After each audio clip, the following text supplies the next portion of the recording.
Yo, what's going on, YouTube? It's Jordan here, bringing you episode 8 of our Saskatoon Bison's Draft to Glory series here in NHL 26. Just a little PSA for you guys right off the bat. I am using a different microphone now. I switched over to my Blue Yeti. That way I don't have to wear that clunky headset every time I want to record. So if the mic sounds different, maybe it's better quality or worse quality. I don't really know yet. I'm still trying to figure that out, so bear with me on that. So we do have one comment to go over here before we hop into the draft. It's from a Scottish Terrier lover. He says to definitely go for one of the DFDs in this draft and then just ask them to play the left side. So that's what we're going to be doing. I did want to add another playmaker, but honestly, it does make more sense to get this elite DFD. I believe we have the third pick in the draft. So hopefully Schroeder falls and we could choose between Schroeder and Wolf. If not, we will be going after Wolf here since he is going to be NHL ready right off the bat. I'm thinking with the way his puck skills and senses are at B's that he's probably going to be like 77 overall. He won't be in the 80s quite yet. There's also Nevins here, but he's a top 4D. It doesn't really make too much sense to go for that. And I believe that was it for the first round for DFDs. And then we also have some other DFDs pinned that are going to be in later rounds that we'll probably target as well.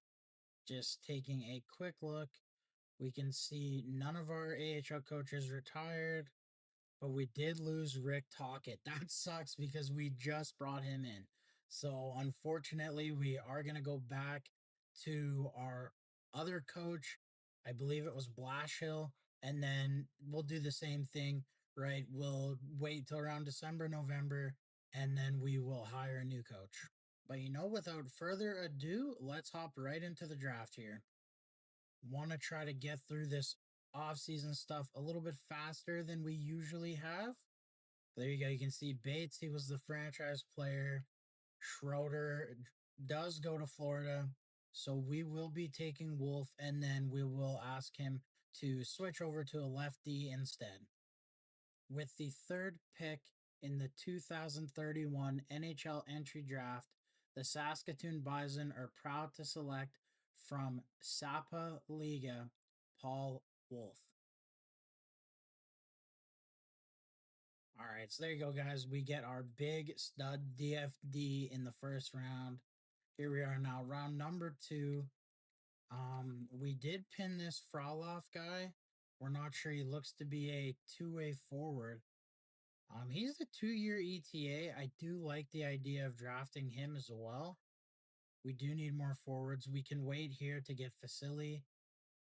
We're not drafting a goalie this year, but there is this gem. I think we'll draft this guy in round number 3. Since he's a gem, he probably has like low elite potential or like top 4 or something. We can get Endros as well later in the draft if we want to. So not a lot stands out to me. I'm just going to see if there's any top 4 defensemen. So yeah, there was no top 4 Ds. So welcome to the Bison, Vitaly Frolov. Here we are with the third pick. We're going to take a look at our pins very quickly. So you can see here, we know Pitt is a guaranteed top 6. We also have this top 4 low DFD. He won't be available, but honestly, we need forwards in a bad way. So we're just going to take William Pitt here in the third round. And now we will take our last defenseman, I believe, in this draft. We'll go ahead and take Vasily here. We might take Indros later. It just depends what I think is there for forwards. We don't really have too much scouted out here. Now, again, we were scouting a lot of forwards, but still it's defensemen that we know. So we're picking here with the 133rd pick, so we just want to take a look and see. And yeah, there's not a lot. We are going to take a little leap of faith on somebody then, since there isn't really anything. All right, guys, we're going to take a jump here, a little leap of faith on Jody Hillis. The only reason why he's 20, so I'm hoping he'll be a little bit higher overall, as well as the fact that he played for the Tigers there. That's McKenna's old team, so maybe we get a little bit of luck there.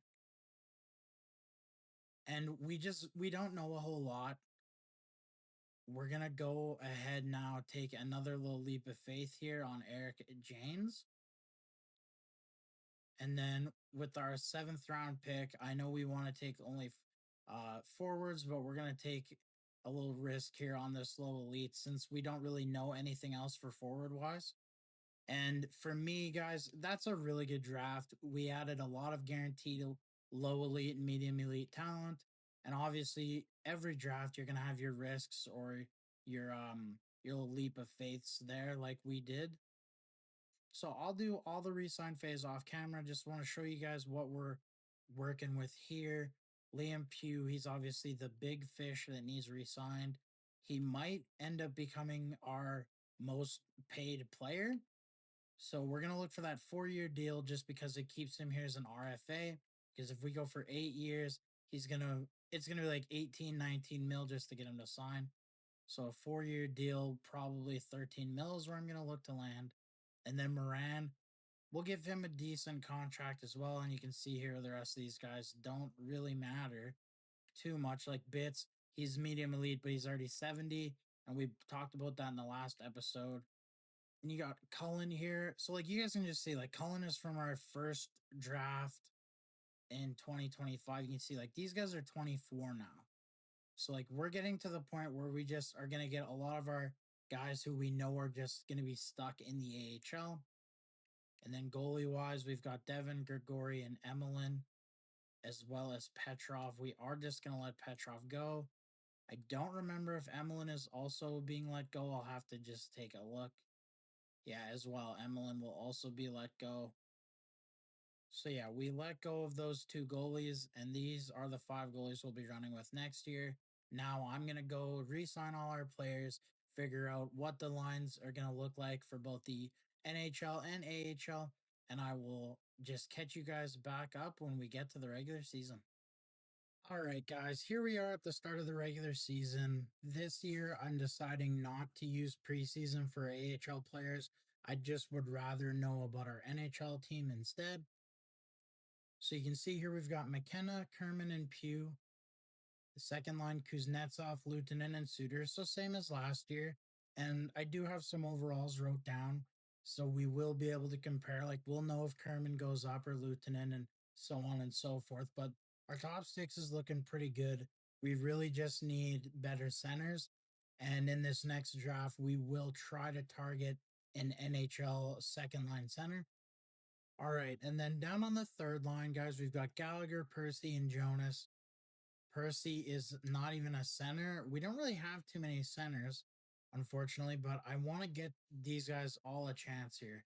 Like Gallagher, I believe, yeah, played in the NHL last year. He's going to get a bigger role hopefully this year. Percy played in the AHL, and then Jonas, he could get sent down, but he is one of our better higher overall forwards up to that medium elite potential. So this guy, he's going to play because we want him to grow. Then the fourth line, it's just a throwaway, really. Krog, he's a center. The reason he's not on the third line here is because of typing. It just gives it a minus. Like he does fit the line fairly well. It's just the other players. Again, it's like player typing. It just gives it a minus. So Krog, as a grinder, anyways, he'll really like just end up being a fourth line forward. So, and maybe we try to target some other grinders to try to get a better fourth line. But he's just going to play with Gaucher, who I'm kind of hoping could get some more growth, but I'm not betting on it. And then Chung, who never played last year at all. So after a year off, is going to come back into the NHL lineup. And then defensively, Tuzolino and Siegel give us a +3 with our coach. We didn't hire a new NHL coach.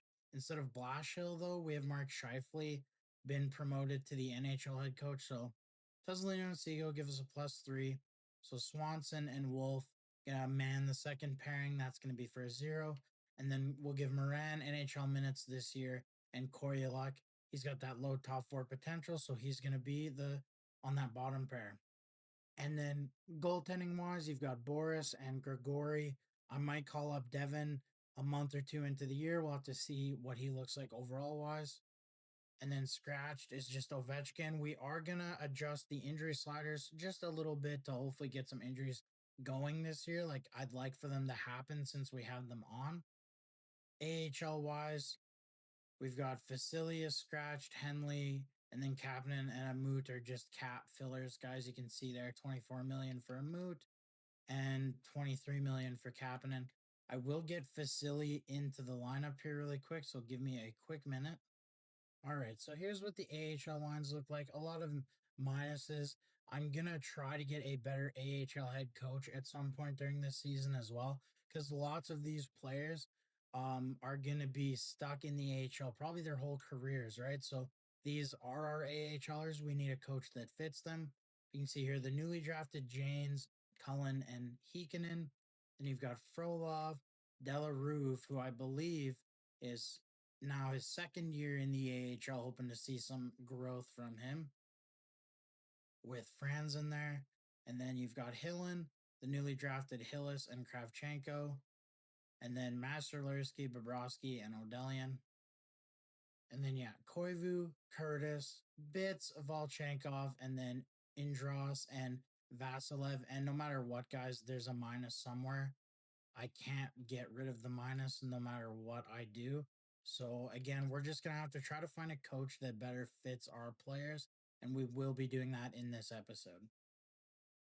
And then goalies, you've got Devin and DeMarchi. I might sign that other medium elite goalie we have to be the backup and then scratch Devin or Grigori just to give DeMarchi the starts because again, we know he's medium elite. He is the future in net. We need to make sure that this guy develops. And then taking a quick look at the captaincies, you can see McKenna still got the A. Gaucher as well. He is, I believe, the only player left on the roster who's played in every single game. I could be wrong though. Siegel as well might have been from that very first draft. So but he's the captain. Anyways, that's my point there is why Gaucher has the A's because there isn't a lot of players left from that very first draft. He's still kicking. He's been around, so he deserves that A. And then Siegel is the captain. Just getting preseason simmed here. I went into a game, got some action shots here. I'm going to update the thumbnail for this episode, get our captain on there. I don't honestly remember the players on there, but they're all from the first year. So we'll go ahead. We'll get updated Siegel shot as well as I want to get Semenov on there since he's our goalie. Now Devin's in the AHL, and then got a couple action shots of Kuznetsov and McKenna as well. See here, we've already got our first injury. So I went ahead, the sliders was at 7. I upped it to 9. If 9 ends up being too often, we'll go to 8. Hopefully that could be the sweet spot for us. And just want to take a quick look at the NHL. So Kuznetsov wasn't 90, still is a 90. McKenna's up in overall. Kerman's up 3. Pugh's actually down 1, which is interesting. Suter's up by 2. Lieutenant is up by 1. Percy's up 1. Jonas is actually up by 5. Gallagher is up by 2. Krog up by 2. Gaucher and Chung are still the same. Defense-wise here, Tezolino is up by 3. Maybe only 1. He was an 85, I want to say. So he was 83 to 85. So he's either up by 3 or up by 1. Swanson is the same. Wolf the same. Swanson is the same. Wolf, we know, is a 77. Koryaluk is up by 1, and Moran's actually up by 2. So he is listed as a top 6 defense. This is obviously the best defense we've had in the NHL ever. And then goalie-wise, Grigori is a 76, Semenov is a 77, and they're both listed as backup goalies. We don't know enough about the AHL team. They haven't played enough games. So when we stop the sim in December, we'll take a quick look and see if we need to make any line adjustments. But this episode should be interesting, guys. We had 27 in the last one. I don't know if we'll hit 27 again. This could be a down year for us. And the only reason I say that is because of coaching. And again, we'll make the coaching adjustments when we stop the sim in December. But we went from having an A plus coach to a B coach. That will change how the guys perform. We are getting quite a few injuries here to start the year, which is nice. We haven't dealt with that yet. I won't show too much of that. Like this, I will show just talking as an example. When I go in here and I have to put the returning player back in, I'll always just make cuts. Just giving you guys an example of that. But yeah, just because of our coach this year, it's going to be rough. I would say we maybe still hit 20 wins, but I don't think that we come too close to that 27 win mark we had last season. I'm hoping, guys, that this is truly going to be like the last year where we are for sure the worst team in the league. I know in the end of last episode, my hot take for this year was that we weren't going to be the worst team. Um, I didn't know we were going to lose our top tier coach when I said that. Obviously, going from Talkett to Mark Scheifele is not ideal in the slightest. But we will go take a quick look here. We've got a couple of coaches left. They don't fit too well here. We're not going to pick up Carberry. Werforski is a no, and also Gudas is a no. We'll take a quick look though. Like this guy fits a good chunk of the people, but again, when he doesn't fit guys like Kerman and Pugh, like that doesn't really work for me. We need a balance. He doesn't have to like the coach doesn't have to max fit with everybody. That's obviously never going to happen. But if he's a good fit with McKenna, he needs to be like a half fit with Pugh, right? So we're just looking through this year. It doesn't look like we're going to actually add a new coach. Nobody really fits the scheme that well. I'd rather stay with Scheifele. At least we know Scheifele is a younger coach, and he does fit well with most people. Obviously, there's a few that it's a really bad fit, but for the most part, he's a good fit. And we do still have Blashill as well. We can't see how he fits, but we still have a rough idea. So we're just going to keep rocking and rolling. Take a quick look here at the AHL. You guys can just see here, Cullen is the highlight forward wise. He's a 70. If you guys want to pause and take a look at this, you can.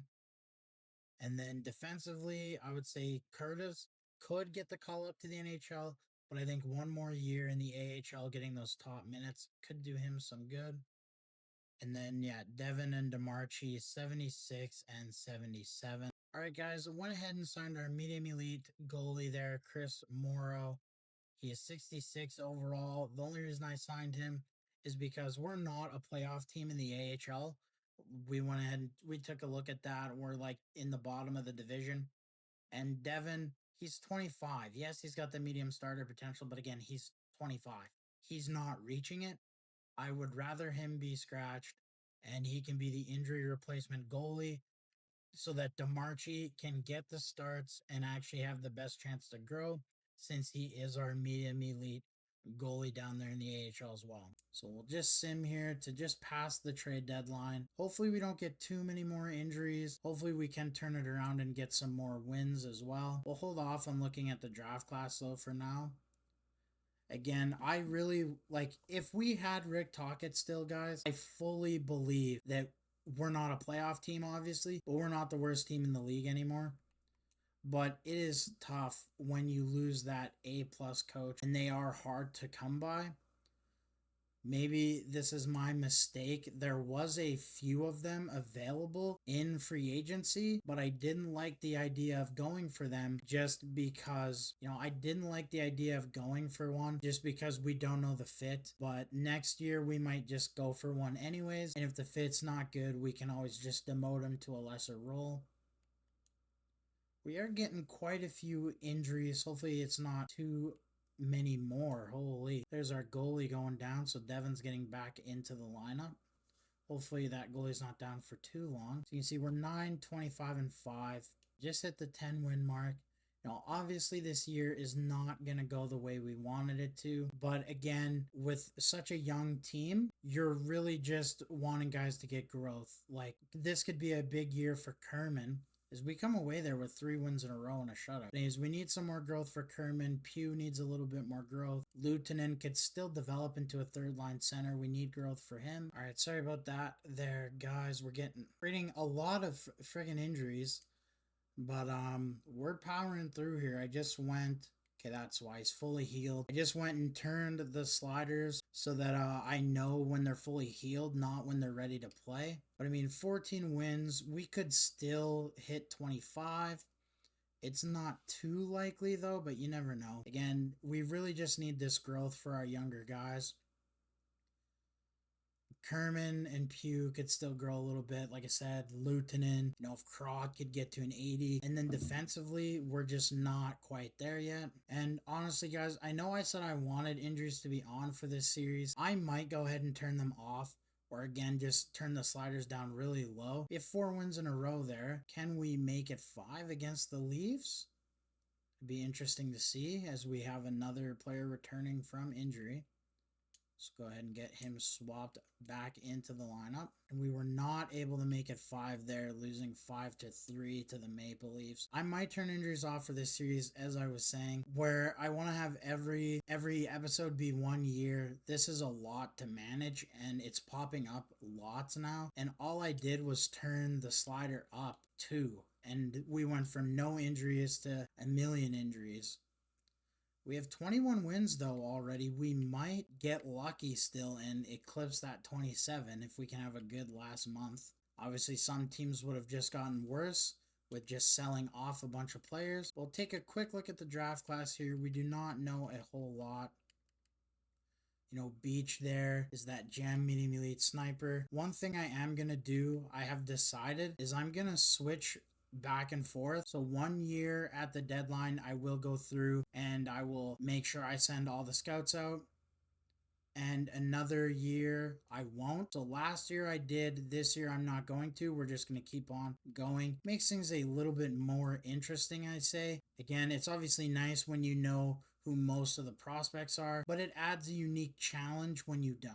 But yeah, let me know your guys' thoughts on that down below, as well as what you guys think on the injuries. It will really depend how much of a hassle it is to edit all the times where I stopped talking to edit the lineups and then picked it back up once I was done editing the lines. So we'll just see. We're on a very bad losing streak here. As Cade Curtis got injured a while ago, he's just now getting back in. So he missed a good chunk of the season. Yeah, 32 games played, whereas Koivu at 69. So he missed about half the year. That's unfortunate there. And maybe that's another thing where we don't want the injuries because our prospects miss so much time. Yeah, we're on a rough stretch here in the NHL. 21-45 now.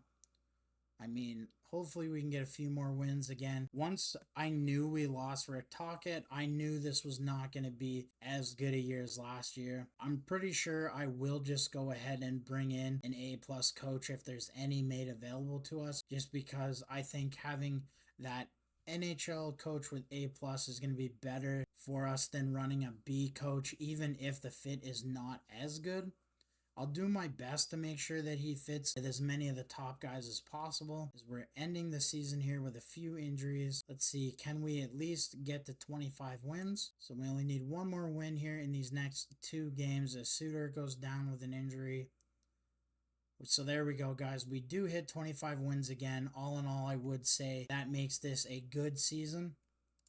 Just moving my face cam really quickly, you can see here we had 58 points, so we were 8 points back of the Blues, 5 points back of the Ducks. Those are the other 2 worst teams, so obviously sucks that we're still the worst team in the league, but at the same time guarantees us that top 5 pick, or that top 4 pick I should say.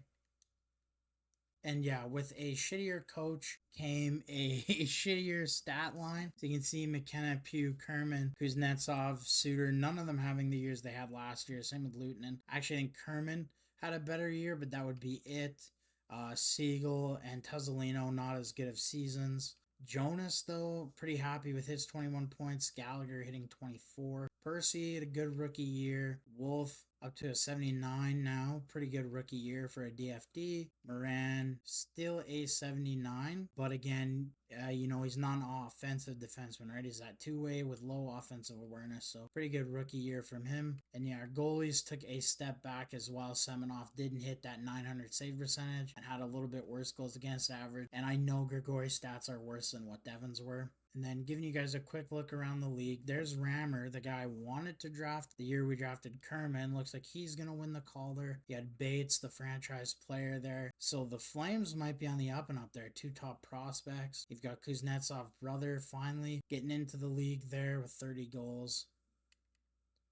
You see defensively, Cale Makar, 105 points. The Norris is his for sure. Goalie-wise, I would say just looking at this first page, Shesterkin, he's got the best stats. That's my vote for the Vezina. And then taking a look, Draisaitl there, blowing away the competition to get the Art Ross. McKinnon coming away with the Rocket Trophy. And then Makar, Draisaitl, and Strome all up there with the most assists. All right, guys. I do believe the Flyers now, that's back-to-back Stanley Cups. Again, shout out to the Machine TV. That's his favorite team. Do not let him tell you otherwise. And then we got the Syracuse Crunch ending the Colorado Eagles reign there. I think they had won 3 or 4 in a row. Oh my goodness. We won the draft lottery. Okay, that is nice. We only won it there after the first season when we got McKenna. It's been a while. I really hope this is the last year that we're in the running for that pick. I would like to maybe get pick 5, 6, or 7, somewhere in there. I want to start making progress. Like, I know we're a long ways away from actually making the playoffs, and maybe this draft to glory isn't exactly going the way I wanted,